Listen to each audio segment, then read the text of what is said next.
नमस्कार, हमारे इस खास बुलेटिन में आपका स्वागत है। मैं हूं आस्था कौशिक। धामी सरकार ने अपना बजट पेश कर दिया है। मैं आपको बताऊंगी बजट में किन किन खास बातों पर फोकस किया गया है। नमस्कार, मैं हूं आपके साथ मेनका चौधरी और मैं आपको बताऊंगी कि उत्तराखंड के बजट में युवाओं और महिलाओं के लिए क्या खास प्रावधान किए गए हैं। नमस्कार, मैं हूं आपके साथ अनुपम और मैं आपको बताऊंगा उत्तराखंड के बजट को लेकर क्या है विशेषज्ञों की राय।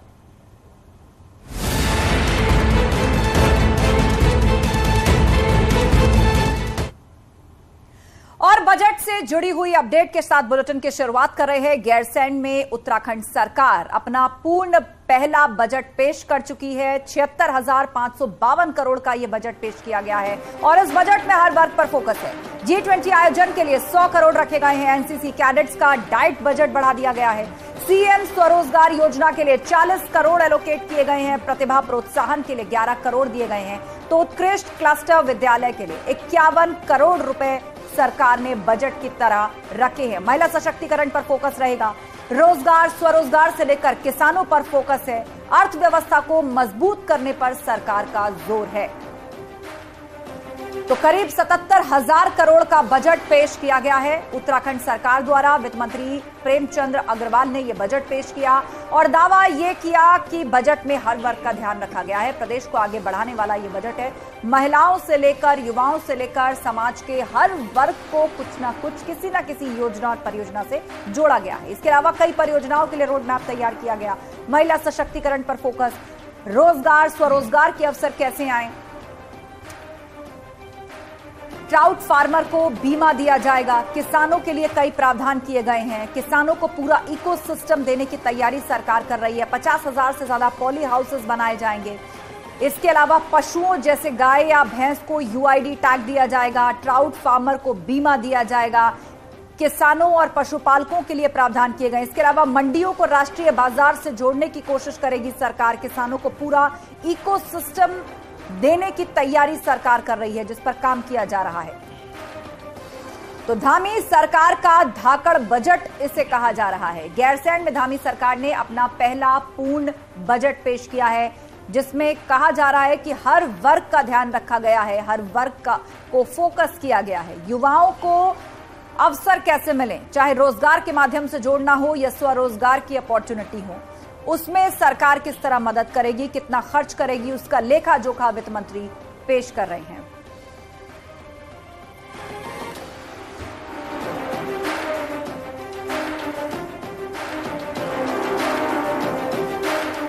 और इस पर चर्चा के लिए हमारे साथ मेहमान भी जुड़े हुए हैं। सूर्यकांत धस्माना जी हैं, उपाध्यक्ष उत्तराखंड कांग्रेस। शादाब शम्स है, चेयरमैन वक्फ बोर्ड उत्तराखंड। आप दोनों का बहुत बहुत स्वागत है।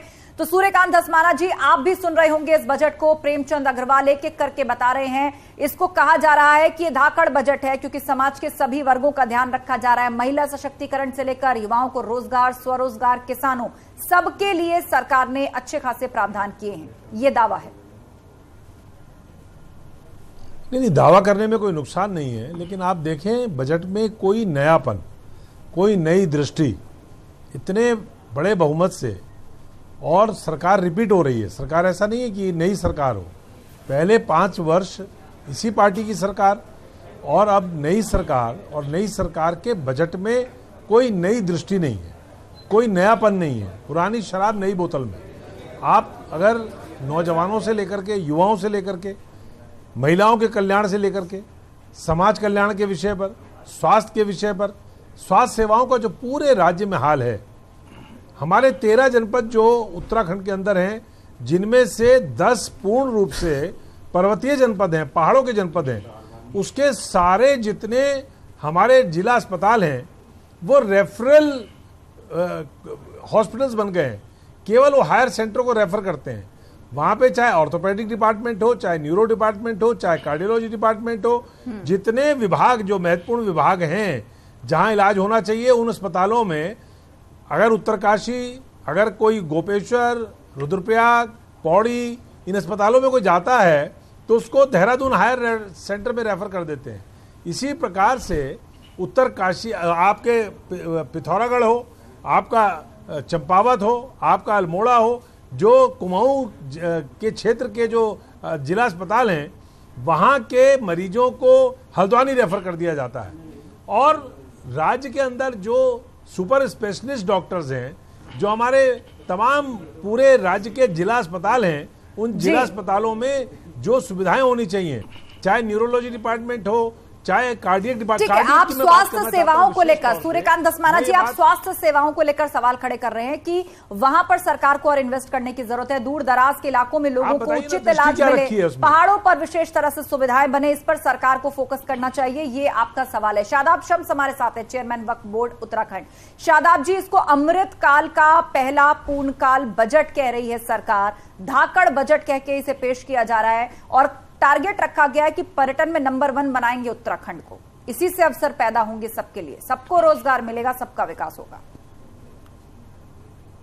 आस्था सबसे पहले पूरे प्रदेश को, युवा मुख्यमंत्री पुष्कर सिंह धामी जी को और हमारे वित्त मंत्री प्रेम अग्रवाल जी को और पूरी कैबिनेट को बहुत बहुत बधाई और शुभकामनाएं। इतना शानदार बजट ऐसी परिस्थितियों में आया जब हम जिसे कह रहे थे कि अमृत काल का पहला बजट होगा। ये बजट भविष्य का बजट होगा, जो माननीय प्रधानमंत्री जी मोदी के सपनों का बजट होगा, जो उन्होंने कहा कि आने वाला दशक उत्तराखंडियों का है, उसका प्लेटफॉर्म कैसा होगा जिसके ऊपर उत्तराखंड देश का नंबर 1 स्टेट बनेगा, वैसा बजट है जिसमें युवाओं को समावेशी किया गया है, जिसमें तमाम हमारी बहनों को, आंगनवाड़ी कार्यकर्ताओं को, बुजुर्गों की पेंशन 4000 से ऊपर कम जिनकी आय है उनको पेंशन का अधिकार दिया गया। तमाम क्षेत्रों में किसानों के लिए, युवाओं के लिए, बेरोजगारों के लिए एक शानदार बजट जैसा हो सकता है। मैं तो दिल की गहराइयों से युवा मुख्यमंत्री का धन्यवाद करूंगा। और जितना खूबसूरत लाइन आई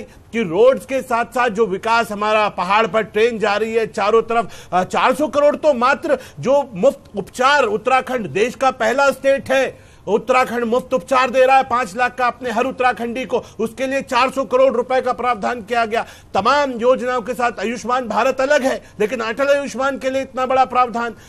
मेडिसिन के मामले में जो केंद्र सरकार प्रधानमंत्री दवाई दे रही है वो अलग योजनाओं में है, लेकिन उसके बावजूद स्टेट कितना अच्छा करा, मिलके एक शानदार नजारा देखने के लिए मिल रहा है। और मैं ये कह सकता हूं कि मैं अभी बजट आपके साथ साथ, क्योंकि सब कुछ निकल के आएगा तो और क्लियर पता चलेगा, लेकिन मोटे तौर पे हमें पता चला कि हम ऊर्जा के क्षेत्र में हम आगे बढ़ रहे हैं, वैकल्पिक ऊर्जा के लिए बड़े प्रावधान किए गए हैं, हरित विकास, युवा शक्ति पर जोर दिया जा रहा है इस बजट में, युवाओं को रोजगार कैसे मिले, स्वरोजगार के माध्यम से युवा कैसे मजबूत हो सके, और उस दिशा में मुझे लग रहा है कि महिलाओं को जो बेहतर पोषण के लिए, उन्हें बेहतर खाना, शादाब जी आवाज मिल रही है आपको?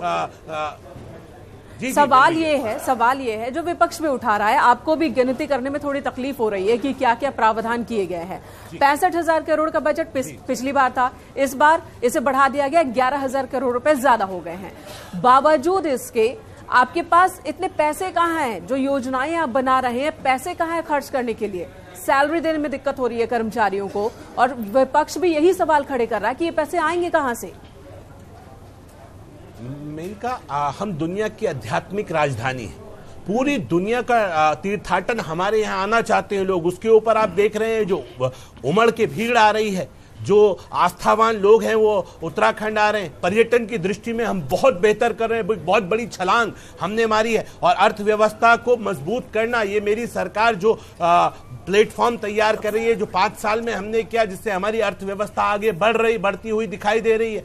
जो रोड्स बन रहे हैं, चौड़े रोड्स बन रहे हैं, अब दिल्ली से देहरादून इसी से जुड़ा एक और सवाल है शम्स जी, माफ कीजिएगा मैं इंटरप्ट कर रही हूं आपको, क्योंकि ये बहुत बड़ा मुद्दा है और ये मुद्दा बजट में भी दिखना चाहिए। उस हिसाब से उत्तराखंड पर्यटन के लिहाज से सबसे ज्यादा मुफीद राज्य है, लेकिन उत्तराखंड में जिस तरह से हमने देखा है तबाही, प्राकृतिक आपदाएं और जो जोशीमठ में हो रहा है, उसे लेकर बजट में कुछ दिख रहा है क्या आपको कि उत्तराखंड को बचाते हुए आगे कैसे बढ़ेंगे?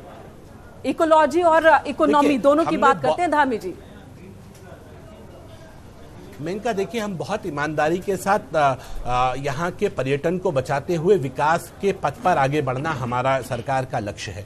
और धामी सरकार ने बहुत ईमानदारी के साथ उन तमाम चीज़ों को ध्यान में रखा है। जोशीमठ में हम 2000 करोड़ रुपए वहाँ के जो परेशान लोग हैं, जो प्रभावित हैं, उनकी व्यवस्था सरकार कर चुकी है। अब हमारी जिम्मेदारी ये बनती है कि हम जैविक प्रदेश हमें बनना है, तीर्थाटन में नंबर 1 हम हैं ही, पर्यटन प्रदेश हमें बनना है। हम उस तमाम दिशाओं में एजुकेशन का एक बड़ा हब उत्तराखंड पहले से है, उसे और हम आगे बढ़ा रहे हैं। लोगों को पहाड़ में आते हुए डर लगता था क्योंकि रास्ते छोटे थे, अब ट्रेन चल रही है, रास्ते चौड़े हो गए हैं, ऑल वेदर रोड बन गए हैं, पहाड़ देखने लायक हो गया है। और इस बार जो तीर्थ यात्री के साथ साथ जो टूरिज्म आने का एक सिस्टम दिख रहा है, जो हमने एक स्कीम यहाँ पे चलाई है होम स्टे, उससे लोग स्वरोजगार के माध्यम से अपने घरों में तीर्थ यात्रियों को और जो हमारे टूरिस्ट आ रहे हैं उन्हें रख रहे हैं और लोग भी इंजॉय कर रहे हैं। बहुत शानदार उत्तराखंड अब प्रगति की ओर बढ़ रहा है, बड़ी तेजी से बढ़ रहा है। और मैं ये कह सकता हूं कि आने वाला समय उत्तराखंड का होगा। अब हमारा कंपटीशन उत्तराखंड के ऊपर विलाप करने का नहीं है। हमने उत्तराखंड की स्वास्थ्य सेवाओं को 10 गुना बेहतर बनाया है पुरानी सरकारों को। मुझे अच्छा लगा, आदरणीय सूर्यकांत धस्माना जी पहाड़ के लोगों की चिंता कर रहे थे कि वहां स्वास्थ्य की दिक्कतें हैं, ये फला है। अरे जो आपके कार्यकाल से देखें तो हम 10 गुना से भी ऊपर कामयाबी की ओर बढ़े हैं। हाँ, ये जरूर है कि और बेहतर करने की चाह हमें है और आपको भी हमसे उम्मीद है, हम आपको भी निराश नहीं करेंगे, बेहतर काम करेंगे। चलिए शादाब जी, आपके हौसले बुलंद हैं और जाहिर तौर पर अगर किसी सरकार के हौसले बुलंद होते हैं और मनोबल बढ़ता रहता है तो जनता का भी मनोबल टूटता नहीं है। सूर्यकांत धस्माना साहब, सवाल यह है कि कभी आपकी सरकार भी इस प्रदेश में रही, आपने भी बजट पेश किया। सवाल ये, बजट तो हर बार पेश होते हैं, सरकारें आती हैं, सरकारें जाती हैं, लेकिन सवाल यहां पर यह कि बजट कितना खर्च हो पाता है, बजट कितना आम जनता तक पहुंच पाता है और वाकई में क्या उत्तराखंड की तस्वीर बदल पाती है। यह ऐसा बुनियादी सवाल है जो जनता पूछती है और उसका जवाब चाहती है। अनुपम जी, बहुत अच्छी बात आपने कही। मैं आपसे एक दो बातें, मैं यहाँ पर बजट पे डिस्कस करने बैठा हूँ। मैं बहुत लंबी चौड़ी पुरानी कहानियाँ और इनको नहीं दोहराऊंगा, लेकिन आपसे जरूर बताना चाहता हूँ। देखिए, अभी बहुत अच्छा सवाल मेनका जी ने किया।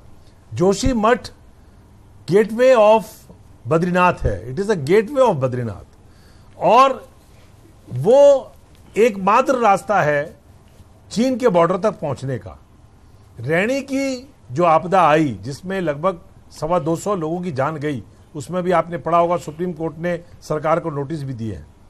उस रैणी की आपदा के बाद से ही ये खतरा हो रहा था, क्योंकि दरारें लगातार पड़नी शुरू हो गई थी। और जोशीमठ का जो आज स्थिति है उसके ऊपर कितना भी गाल बजा लिया जाए, लेकिन वास्तविकता जो है वो एक ऐसी स्थिति में जोशीमठ की 40-50 हजार लोगों की आबादी बैठी हुई है कि कभी भी वहां पर कोई बड़ी दुर्घटना हो सकती है। ईश्वर करे ऐसी दुर्घटना ना हो, लेकिन जो हालात वहां के हैं, जो जियोलॉजिकल हालात वहां के हैं, जो भूगर्भीय स्थितियां वहां की हैं, वहां की स्थितियां बड़ी खतरनाक है। और पूरे बजट को अगर आप देखेंगे, मैंने आपसे पहले कहा कि उसमें कोई नई दृष्टि नहीं है। राज्य में आपदाओं के मामले में देखिए, हमारे यहाँ इतनी लंबी रेलवे लाइन जो जा रही है, उस रेलवे लाइन के लिए तमाम सुरंगें कर्णप्रयाग में, रुद्रप्रयाग में, तमाम पूरा जो रूट है उसमें अनेक जगहों में दरारें आ गई हैं। मैं आपसे एक निवेदन करना चाह रहा हूं कि ये उत्तराखंड राज्य जब बना तो ये पहला राज्य देश में था जिसमें डिजास्टर मैनेजमेंट की अलग से मिनिस्ट्री थी। डिजास्टर मैनेजमेंट के बारे में उत्तराखंड, क्योंकि एक ऐसा सेंसिटिव पूरा मध्य हिमालय का भूभाग है जिसमें भूगर्भीय हलचलें हमेशा रहेंगी, क्योंकि ये सबसे नया हिमालय का पहाड़ है और इसमें विशेष ध्यान जो आपदा में देना चाहिए, मैं समझता हूं वो कहीं ना कहीं वो मिसिंग है। अगर आप पूरा बजट पढ़ेंगे देखेंगे तो वो मिसिंग है। अब आपदा आ जाए, लोग प्रभावित हो जाएं, उनको मुआवजा देने के लिए, उनका विस्थापन करने के लिए आप उसके लिए कुछ करते रहें, लेकिन हम कैसे इन आपदाओं को रोक सकते हैं, कैसे फुल प्रूफ तरीके से जो स्थितियां उत्तराखंड में विद्यमान हैं उन सब निपट सकते हैं, मैं समझता हूं वो मिसिंग है। धस्माना साहब, रोक करके एक बात मैं कहना चाह रहा हूं। आपकी पार्टी ने एक स्टेटमेंट दिया था कि आखिर उत्तराखंड में विजन किसका चल रहा है, भारतीय जनता पार्टी का विजन चल रहा है या फिर देखा जाए तो त्रिवेंद्र सिंह रावत का विजन चल रहा है, या तीरथ सिंह रावत का चल रहा है, या फिर अगर कुछ सालों से देखें तो पुष्कर धामी का चल रहा है, या नरेंद्र मोदी का चल रहा है, या किसका विजन चल रहा है, ये समझ में नहीं आता। ये आपका बयान था शादाब चम्स, इसका जवाब मैं चाहता हूं, क्योंकि ये बयान कहीं ना कहीं जो आया था पूर्व में, ये बताता है कि कहीं ना कहीं क्या strategy line Bharatiya Janata party की होनी चाहिए जिससे विपक्ष भी संतुष्ट नजर आए, वो लाइन आप नहीं ले पाते हैं। देखिए अनुपम, हमने हमेशा वही लाइन ली है, लेकिन अगर विपक्ष को क्योंकि संतुष्ट हो जाएगा तो विपक्ष कहां कहलाएगा। वो तो जानबूझ के सब कुछ पता होने के बावजूद अगर कमी ना निकाले, हम दाएं जाएंगे तो कहेंगे हमने बाएं जाना चाहिए। साहब ने कई बार आपकी तारीफ की है, शादाब भाई कई बार तारीफ की है, मैं दसमाना साहब के लिए तो कहूंगा, ये तो कई बार अच्छे कामों की तारीफ भी करते हैं आपके। जी जी जी जी, नहीं उनके लिए हम धन्यवाद भी करते हैं इनका। मैं इसमें कहना चाहूंगा, देखिए पिछले 5 साल मैं अपनी बात पूरी करूं। मैंने कहा कि जोशी मठ को लेकर लगातार कांग्रेस के हमारे तमाम साथी नेगेटिविटी फैलाने की कोशिश करें, कुछ होने वाला नहीं, एक्सपोज हो रहे हैं उल्टा। बहुत अच्छा, लगातार मैं कह रहा हूं सब कुछ ऑल इज वेल, आप घबराइए मत। तीर्थ यात्री आपके ड्रामेबाजी करने से रुकने वाला नहीं है, पर्यटन रुकने वाला नहीं है। ये ऐतिहासिक यात्रा हुई है, पहले आगे भी होगी। और मैं ये कह रहा हूं कि बार बार लगातार जो प्रश्न उठाए जा रहे हैं कि डराया जा रहा है लोगों को, अरे वहां तो इतनी बड़ी आपदा आ गई है, वो गेटवे, अरे गेटवे है तो वो हम सब जानते हैं कि तमाम रिपोर्ट्स आ गई कि कितने एमएम पिछले कई दशकों से वो नीचे जा रहा है, तो कोई बहुत बड़ी लाइन नहीं है, सुरक्षित है यात्रा पूरी ठीक है। ये चिंता अपनी जगह पर वाजिब है, हालांकि सिर्फ सवाल आप पर नहीं है। अगर आपदाओं को लेकर के तैयारी की अगर बात की जाती है, उत्तराखंड में आपदा को लेकर हम कितने R&D करते हैं, मैं रिसर्च R&D की बात कर रही हूँ। ये सूर्यकांत धस्माना जी अगर पूरी तरह से खुद को क्लीन चिट दे रहे हैं तो उन्हें भी क्लीन चिट नहीं मिल रही, क्योंकि कांग्रेस की सरकार हो या बीजेपी की सरकार हो, चाहे वो चुनाव के दौरान का मुद्दा हो, कभी भी ये मुद्दे बने ही नहीं कि उत्तराखंड को प्राकृतिक आपदा से बचाने के लिए हमें क्या क्या करना है। अगर आपदा आ जाए तो ठीक है, किसी तरह से मुआवजा और किसी तरह से राहत पैकेज, वो एक दूसरी चीज है, लेकिन किस तरह से बचाया जाए और बचाते हुए डेवलपमेंट किया जाए, इस पर ध्यान बहुत कम रहा है, चाहे वो कांग्रेस की सरकार हो या बीजेपी की सरकार हो, इसमें कोई दो राय नहीं है। और यहां चलिए अब बात कर लेते हैं, आप कह रहे हैं अमृतकाल का ये पहला बजट है, तो क्यों कह रहे हैं ये आप बता दीजिए। 5 पॉइंट बजट के ऐसे 5 पॉइंट जिससे हम माने कि अमृतकाल का पहला बजट है उत्तराखंड का।